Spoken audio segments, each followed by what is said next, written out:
মাস্টারমশাই তিনি আত্মহত্যা করতে চাইছিলেন, খুবই বিরক্তি লাগছিল সংসারে, কিন্তু হলো না। তিনি তাঁর এক আত্মীয় এবং বন্ধুর কাছে গিয়ে হাজির হলেন, সিদ্ধেশ্বর। সেই সিধুবাবু তাকে নিয়ে গেলেন ঠাকুরের কাছে না জেনেই। ওখানে একটা ভালো বাগান আছে, দেখতে গেলেন, গিয়ে ঠাকুরের দর্শন হলো। মাস্টারমশাই ঢুকেই তার যে প্রথম রিয়াকশান ঠাকুরকে দেখে, তার কথামৃতে লেখা রয়েছে, এ যেন সুখদেব ভাগবত কথা বলছেন। তো সুখদেব হচ্ছেন ভেতরে জ্ঞানী, কিন্তু ভক্তদের মঙ্গলের জন্যে ভগবানের রূপের বর্ণনা করছেন, ভগবানের কীর্তির বর্ণনা করছেন, ভগবানের গুণ বর্ণনা করছেন। নির্গুণ নিরাকার তাকে তিনি সগুণ সাকার করে ভক্তদের কাছে দিচ্ছেন। কেননা তাহলে ওরা বুঝতে পারবে, ধরতে পারবে। মাস্টারমশাইয়ের মনে হলো যেন সুখদেব। ওই স্বামীজি বলছেন শ্রীরামকৃষ্ণকে, এর ভেতরে জ্ঞান, বাইরে ভক্তি, কেন পরিপূর্ণ জ্ঞান, যেন সুখদেব। তিনি কি বললেন? ওই প্রতিটি কথাই হচ্ছে অমৃত স্বরূপ, তব কথামৃতম। এই তব কথামৃতম ভগবান শ্রীরামকৃষ্ণ যে কথাগুলোই বলছেন অমৃত স্বরূপ। কেন অমৃত? যেটাই আমরা ফলো করব, যেটাই আমরা গ্রহণ করব, যেটাই আমরা পালন করব, আমরা জন্ম মৃত্যু জরা ব্যাধি এই সব থেকে মুক্ত হয়ে যাব, যাবই যাব। সেই জন্য তার কথাগুলো অমৃত স্বরূপ। এককে জানার নাম জ্ঞান, বহুকে জানার নাম মানে মনে করছি বিভিন্ন, সেটা অজ্ঞান। ওই এককে জানতে আমরা পারি না। কেন পারি না? ওই ভগবানই তিনি আমাদের মনের মধ্যে আর একটা ভাব দিয়ে দিয়েছেন, সেটা হচ্ছে অহংকার। আমরা এই শরীরটা নিয়েই খুব ব্যস্ত হয়ে পড়ি। ছোট্টবেলায় অহংকার থাকে না। যদি বাচ্চাটাকে জিজ্ঞেস করেন তোমার নাম কি, কিছুতেই বলতে চায় না। কিন্তু কিছুদিন পর যখন একটু বড় হয়ে গেল, এবারে ওর নামটা একটু বিকৃত করে বললেই ও রেগে যাবে। কি বিচার করব? ঠাকুর বললেন সৎ আর অসৎ বিচার। সৎটা মানে কি? সৎ মানে যা চিরন্তন তাকে, অসৎ মানে কি? যা চিরন্তন থাকে না। এবারে সৎ যেটা চিরন্তন থাকে, বিচার করতে গিয়ে আমরা কোনটার দিকে তাকাই? সূর্য। এই সূর্যটাকে রামচন্দ্র দেখেছেন, এই সূর্যকে কৃষ্ণ দেখেছেন, এই সূর্যকে আমরাও দেখছি, এই সূর্যকে। অথচ এই সূর্যটাও পার্মানেন্ট নয়। তাহলে কোনটা পার্মানেন্ট, কোনটা আসল? তখন বলছেন আমি, আমার ভেতরে যে চৈতন্যটা রয়েছে সেটাই আসল। ঠাকুর বলছেন, শ্রীরামকৃষ্ণদেব বলছেন, খালি পেটে ধর্ম হয় না। কেন? শরীরটার জন্যে খাদ্যটা জরুরি, আর তার সঙ্গে সঙ্গে যেই খাদ্যটা পেয়ে গেলাম তখন মন। সেই জন্যে একটা একটা করে করে আমাদের ঠিক করতে হবে। এইটা হলো অন্নময়া কৌশল, মনোময়া কৌশল, প্রাণময়া কৌশল। এই করে গিয়ে আনন্দময় কৌশলে পৌঁছও। কিন্তু ওটাও কিন্তু নয়, ওটাও নয়, সেটা বোঝবার আগে এইগুলো পরপর স্টপে স্টপে যাও, তাহলেই হবে। কখন আনন্দ হচ্ছে? যখন সকালবেলায় মন্দিরে গিয়ে ওখানে বসে ঠাকুরকে ডাকছি 1 ঘন্টা 1.5 ঘন্টা, তারপরে উঠলে কীরকম একটা সুন্দর লাগে, বেশ কথা বলতে ভালো লাগে, করে সব কিছু আনন্দ লাগছে। কাউকে কিছু দান করলাম, তাকে কিছু ভালো হয়ে গেল, তার খুব আনন্দ লাগে, ওটাও কিন্তু আনন্দ। কিন্তু ওই আনন্দটাও চরম আনন্দ নয়। আমাদের যেতে হবে সেই সোর্সে, যে আনন্দে যেতে হবে। ঠাকুর প্রথমেই বললেন ঈশ্বর লাভ মনুষ্য জীবনের উদ্দেশ্য, ঈশ্বর। আর ঈশ্বর লাভ যখন হয়ে গেল তখন কি হলো? শুধু চৈতন্য। কীরকম? তখন দেখুন আমাদের বেদান্তে খুব সুন্দর, ওরা বলছেন ঈশ্বরটা কে?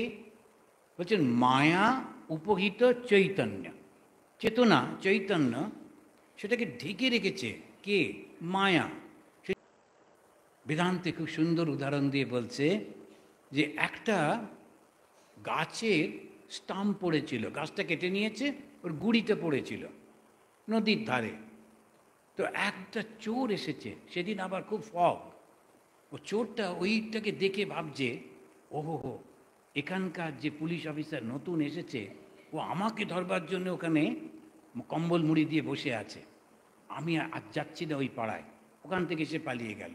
ওই গাছের গুড়িটাকে দেখে চোরের মনে হলো ওটা পুলিশ।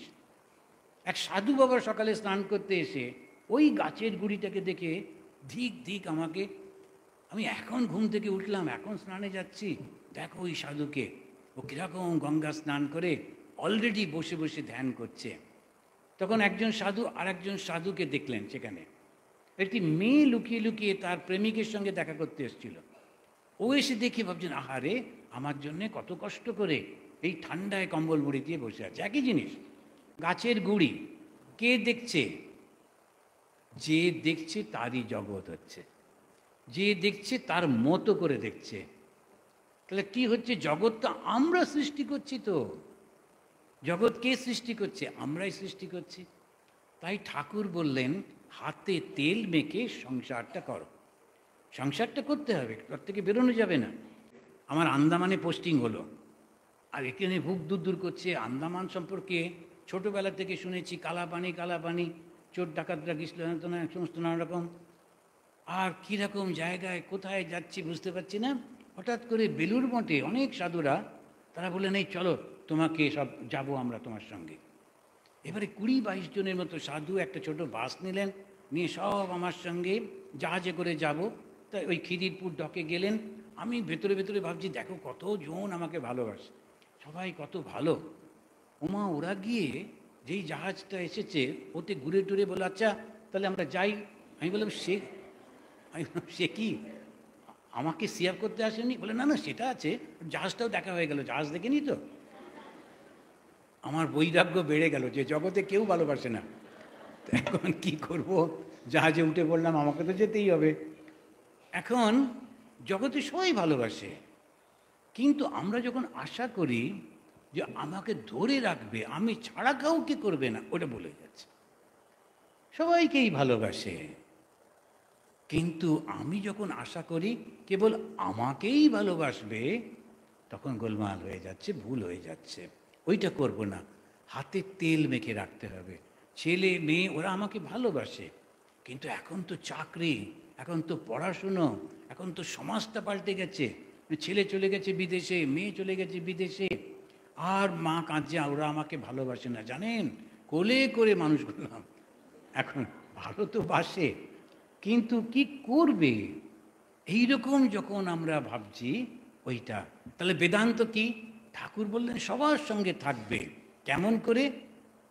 বড় লোকের বাড়ির ঝিয়ের মতো। দেখুন কেন একটা বললেন, বড় লোকের বাড়ির ঝিয়ের মতো থাকবে।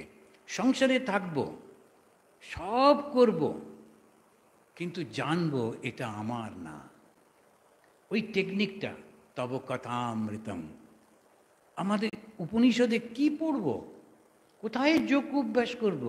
ঠাকুর কি প্র্যাকটিক্যাল, পুরো বেদান্তটাকে ছোট্ট করে করে বলে দিচ্ছেন। যে যেমন করে ওই যে বড় লোকের বাড়ির ঝি থাকে, সবাইকে কীরকম আপন বলে, এই আমাদের বাড়ির জিনিস নষ্ট করিস নি, কিন্তু ও জানে এটা আমার না। ওই রকমভাবে থাকতে হবে। যখন যেখানে থাকবো খুব সুন্দর করে থাকবো, সবার সঙ্গে মিলেমিশে থাকবো, আপনভাবে থাকবো, সব কাজ করব, কিন্তু জানবো আসলে এটা আমার না, আমাকে অন্য জায়গায় যেতে হবে। এই সংসারটা তাই বেড়াতে আসা। মন চলো নিজ নিকেতনে। স্বামী বিবেকানন্দের সঙ্গে প্রথম দেখা হচ্ছে, আর বিবেকানন্দ তখন যে গানটা গাইলেন, মন চলো নিজ নিকেতনে, কীরকম হিন্টস দিচ্ছেন।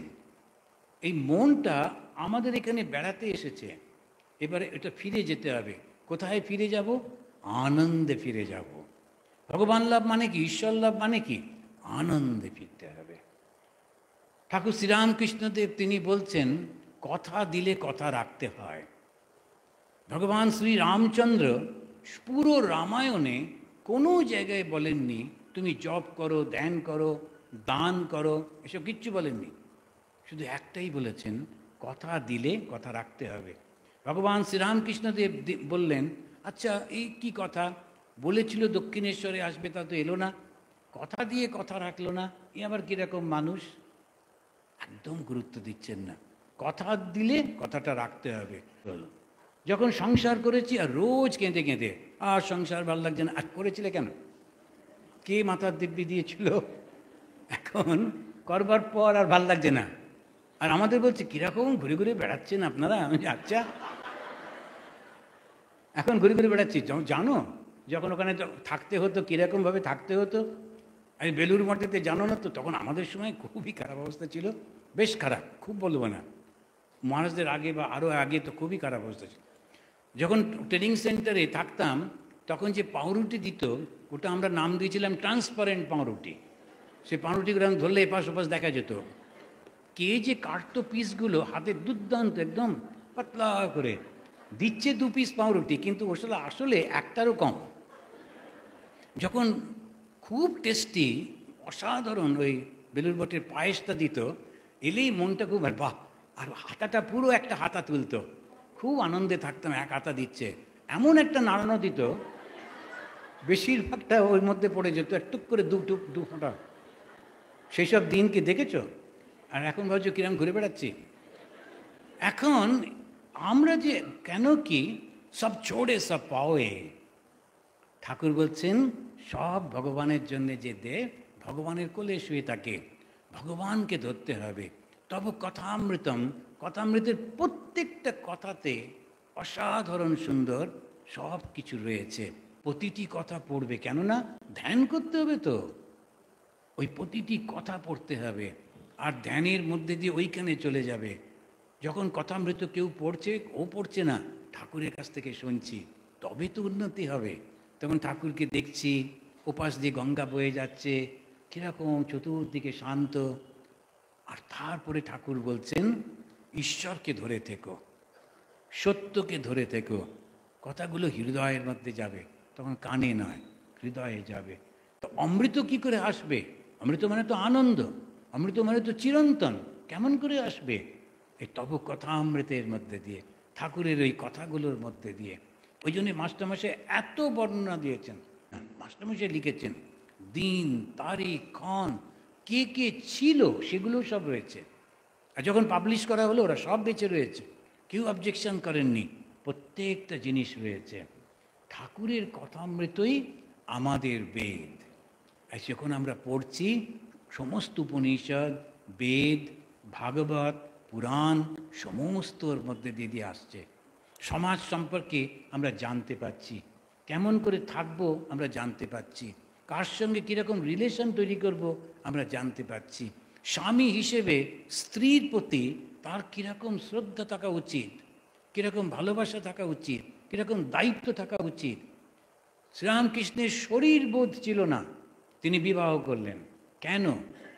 এই সময়ে সংসারই ভালো হতে হবে, ওই জন্যে ভগবান স্বয়ং তিনি নিজে বিবাহ করলেন।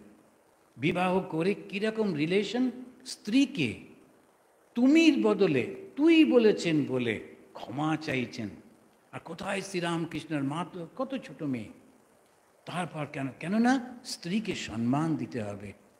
আমরা যদি ওইটা না শিখি, শুধু কপালে একটা লাল ঝান্ডা লাগিয়ে চুপ ঘুরে বেড়াচ্ছি, আর কাকে মারবো করছি, বিরাট একটা আমরা গুন্ডা হয়েছি, হিন্দু ধর্মকে রক্ষা করতে হবে।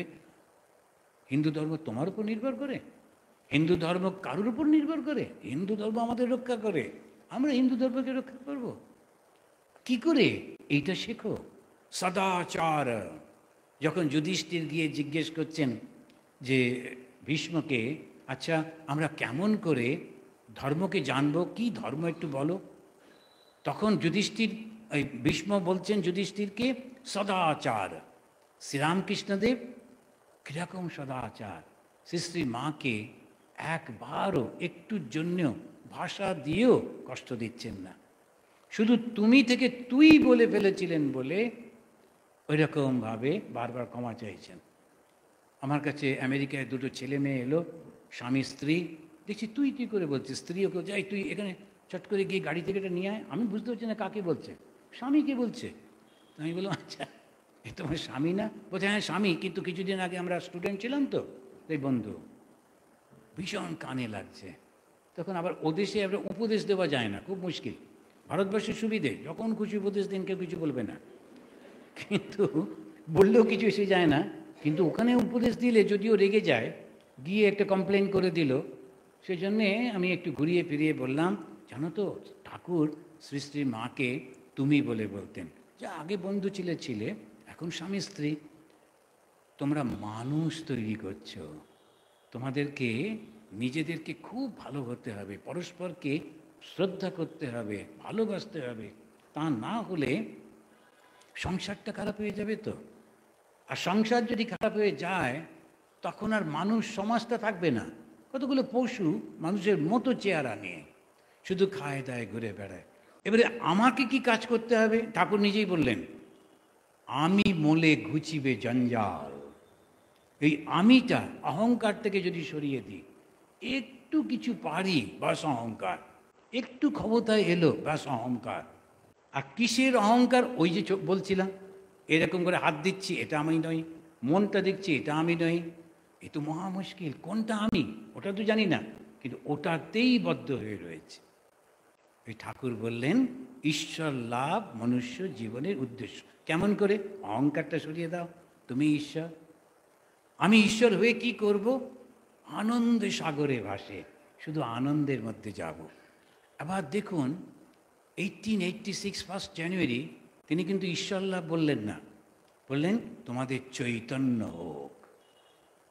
কথাটা দেখুন, বললেন ঈশ্বর লাভ, তারপরে আর ঈশ্বর বলছেন না, কারণ ঈশ্বরের দ্বৈত ভাবের, আর দ্বৈত ভাবে গেলে আবার ফিরে আসতে হবে। তখন বলছেন তোমাদের চৈতন্য হোক। আর যেই চেতনাটা আসছে, চৈতন্যের মধ্যে চলে যাচ্ছি, আমরা তখন ওই আনন্দ সাগরের মধ্যে মিশে যাচ্ছি। আর যদি আনন্দ না পাই, তাহলে আমার কোথাও ভুল হয়ে যাচ্ছে, আমার সাধনায়, আমার আন্ডারস্ট্যান্ডিংয়ে কোথাও ভুল হচ্ছে, এটাকে কারেক্ট করতে হবে। সে কারেকশনটা কি? দেখবেন মায়ের কথা, মা বলছেন যদি শান্তি পেতে চাও মা, কারো দোষ দেখো না, দোষ দেখবে নিজের। আর যেই আমি অন্যকে আপন মনে করছি, তখন অনেক সময় ছোট্ট ছেলে বা মেয়ে তারা ঝগড়া করছে, কিন্তু আমি ওর দোষ দেখি না, কারণ ওই বয়সে ওরকম করে। আবার আমি তার জন্যেই খাবার বানাচ্ছি, সব কিছু করছি আপন বলে। যদি প্রতিবেশী ছেলে এসে বলতো, তখন আমি খুব রেগে যেতাম, বিরক্ত হতাম।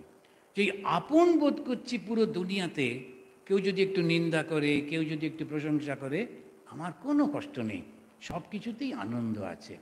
আমি তো আনন্দ পাচ্ছি না, বাইরের কোনো খারাপ জিনিস আমি নিচ্ছি না। আর মনে রাখবেন, আমরা এখন সত্যি সত্যি একটা তম গুণের মধ্যে দিয়ে চলেছি, কলিযুগের মধ্যে দিয়ে চলেছি। কিন্তু ঠাকুর এসেছেন, স্বামীজি বলেছেন, যে দিন থেকে ঠাকুরের জন্ম হয়েছে, সেই দিন থেকে সত্যযুগ। আমরা সত্যযুগের প্রথম রাস্তায় চলেছি।